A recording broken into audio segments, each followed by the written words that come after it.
घर में कौन सा ऐसा स्थान है जहाँ पर हम मंदिर का निर्माण कर सकते हैं, पूजा पाठ का स्थल बना सकते हैं? ये काफ़ी लोगों में मतभेद है इस बात को लेकर। हालाँकि कुछ लोग बता देते हैं कि वास्तु में सबसे अच्छा स्थान ईशान कोण होता है, वहाँ पर एक पॉजिटिव ऊर्जा का संचार होता है, वहाँ पर पूजा पाठ करना बहुत ही शुभप्रद होता है। इसमें दो मत नहीं कि ईशान कोण बहुत ही शुभ स्थान है।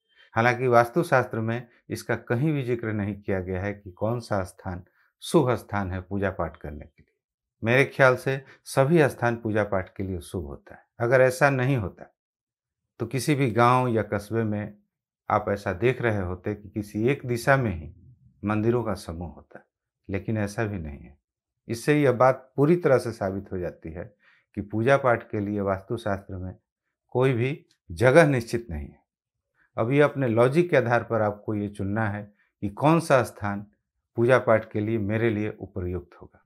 यदि आप साइंटिफिक नज़रिए से वास्तुशास्त्र को देखते हैं, तो ईशान कोण एक जल का स्थान माना जाता है और ये जल ऊर्जा का स्रोत है, क्योंकि जल से वायु का निर्माण होता है और वायु से अग्नि प्रज्वलित होती है। यानी पानी से पेड़-पौधे उगते हैं और उन्हीं पेड़-पौधों के सहारे अग्नि प्रज्वलित होती है। तो अग्नि डायरेक्ट लिक्विड मनी है और जल उसका सोर्स है। तो हमारे सनातन धर्म में जहाँ पर आप पूजा पाठ करते हैं, ऐसा हो ही नहीं कि वहाँ पर आप धूप बत्ती ना करें, वहाँ पर लाल वस्त्र का उपयोग ना करें, पीले वस्त्र का उपयोग ना करें। घंटों धूप बत्ती जलती रहती है, कभी कभार हवन की भी प्रक्रिया होती है। तो धूप बत्ती जलना, हवन की प्रक्रिया करना, ये सब कहीं न कहीं अग्नि से संबंध रखता है। तो यदि आप जल के स्थान पर अग्नि को बहुत ज़्यादा बढ़ावा देते हैं, तो आपका जल धीरे-धीरे करके सूखने लगता है। यदि आप ऐसा करते हैं, आप अपने हाथों से आप अपने अर्थ को रोकते हैं, आप अपने जो आमदनी है या इनकम का साधन है, उसको आप रोक देते हैं।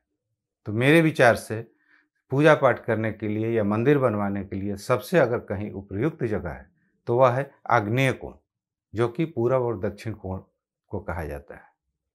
हाँ, यदि आपका आग्नेय कोण पर किचन है, तो आप उसके इर्द-गिर्द मंदिर का स्थान दे सकते हैं, पूजा पाठ का स्थान दे सकते हैं। इससे आप देखेंगे कि धीरे-धीरे आपकी जो मनी का सोर्स है, वो आपको बढ़ने लगेगा। तो मैं ये नहीं कहता कि ईशान कोण पूजा पाठ के लिए ठीक नहीं है, पूजा पाठ के लिए ठीक है, लेकिन वहाँ पर किसी भी तरह से अग्नि प्रज्वलित नहीं होना चाहिए और बिना अग्नि का हमारे यहाँ पूजा पाठ तो खैर हो ही नहीं सकता।